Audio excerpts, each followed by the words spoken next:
নমস্কার, শিলিগুড়ি এক্সপ্রেসে আপনাদের সকলকে স্বাগত। আমি ঋতু। দক্ষিণ কলকাতার কসবা ল কলেজে সংঘটিত গণধর্ষণের ঘটনার অবশেষে মুখ খুললেন কলকাতা পুলিশের কমিশনার মনোজ বর্মা। মঙ্গলবার সাংবাদিকদের মুখোমুখি হয়ে তিনি বলেন, এই মামলাটি অত্যন্ত সংবেদনশীল, তাই আমি বিস্তারিত কিছু বলতে পারছি না। তদন্ত চলছে, বহু দিক থেকে আমরা বিষয়টি খতিয়ে দেখছি।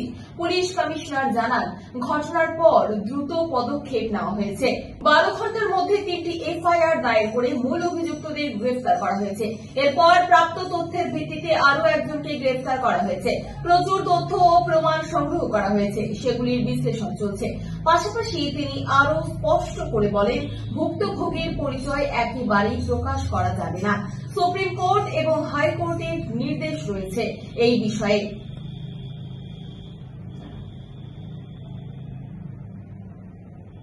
আমরা সেই নির্দেশিকা মেনেই তদন্ত করছি। ঘটনার পরিপ্রেক্ষিতে সোমবার বিজেপি একটি তথ্যান্বেষী দল কলকাতা পুলিশের কমিশনারের সঙ্গে দেখা করে বিস্তারিত তথ্য চায়। পুলিশ সূত্রে জানা গিয়েছে, কলেজটি আপাতত অনির্দিষ্টকালের জন্য বন্ধ রাখা হবে বলে সিদ্ধান্ত নেওয়া হয়েছে। এদিকে ঘটনাটি নিয়ে কলকাতা হাইকোর্টে ইতিমধ্যে 3টি জনস্বার্থ মামলা দায়ের হয়েছে। বিচারপতি সৌমেন সেনের দৃষ্টি আকর্ষণ করেছেন আইনজীবীরা। এমনকি সুপ্রিম কোর্টেও একটি আবেদন দাখিল করা হয়েছে। মঙ্গলবার মূল অভিযুক্ত সহ গ্রেফতার হওয়া 4 জনকে আদালতে পেশ করা হবে। এদিন পুলিশ ভুক্তভোগী ছাত্রীকে ঘটনাস্থলে নিয়ে গিয়ে ঘটনার পুনর্গঠন করেন। পুলিশ কমিশনার আশ্বাস দিয়েছেন, যে কোনো প্রয়োজনীয় পদক্ষেপ গ্রহণ করা হচ্ছে, তদন্তে গাফিলতি হবে না।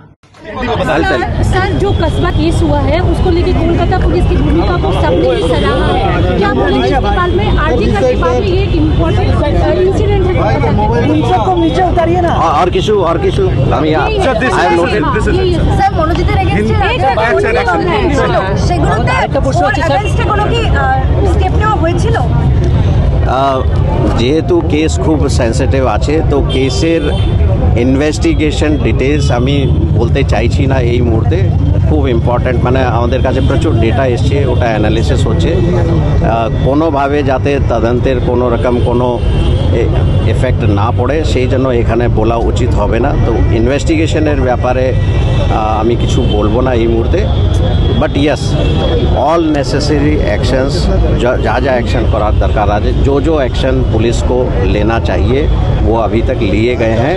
एंड मैं ये एश्योरेंस देना चाहता हूँ कि और फर्दर जो इन्वेस्टिगेशन जो चल रही है उसमें जो भी इन्वेस्टिगेशन के हिसाब से जो करना चाहिए वो किया जाए। सर, एक आखिरी सवाल था आपसे, कि देखने को मिल रहा है कि मोनोजित के खिलाफ कई सारे एफआईआर पहले भी कोलकाता पुलिस के अंडर में दर्ज था, लेकिन कुछ ठोस कार्रवाई नहीं हुआ था। इसकी कोई वजह?